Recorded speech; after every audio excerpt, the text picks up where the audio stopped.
Welcome to Gokul kitchen. இன்றைக்கி செய்ய போகிறது சேப்பங்கிழங்கு வறுவல்.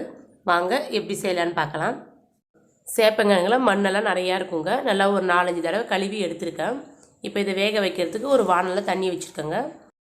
கிழங்கெல்லாம் இதோட சேர்த்து நல்லா வேக வச்சு எடுத்துக்கலாம். சேப்பங்கிழங்கு சீக்கிரம் வெந்துருங்க. நம்ம ரொம்ப நேரம் இதை வேக வைக்க வேண்டாம்.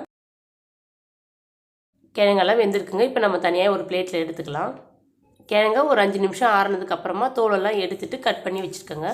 கிழங்க ரவுண்ட் ஷேப்பில் நான் இந்த அளவுக்கு கட் பண்ணியிருக்கேங்க. கொஞ்சம் பெரிய சைஸாக இருந்துச்சுன்னா நீங்கள் 2 கூட கட் பண்ணி போட்டுக்கலாம். கிழங்கு வறுக்க தேவையான அளவுக்கு எண்ணெய் சேர்க்குறேங்க. கடுகு கொஞ்சம், ஒரு 5 பூண்டு பல் தட்டி எடுத்துருக்கேங்க. நம்ம இந்த கிழங்கு சேர்க்கும்போது ரொம்ப நல்லாயிருக்கும். பெரிய வெங்காயத்தை பொடிசாக கட் பண்ணியிருக்கேன். அது கூடவே கொஞ்சம் கருவேப்பிலை, 2 காஞ்ச மிளகாய் கிள்ளி போட்டிருக்கேன். இந்த வெங்காயம்லாம் நல்லா வதங்கி நல்லா ப்ரௌன் கலரில் வரட்டுங்க. அந்தளவுக்கு வதக்கி விட்டுடலாம்.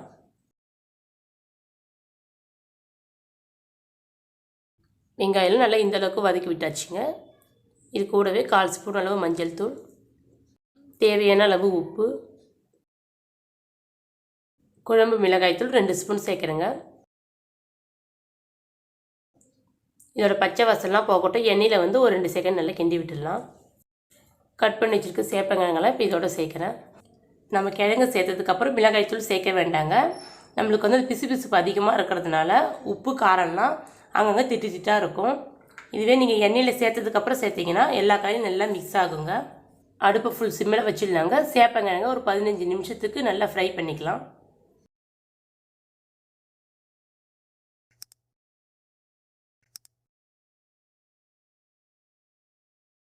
சேப்பங்கிழங்கு வறுவல் ரெடி ஆயிடுச்சுங்க.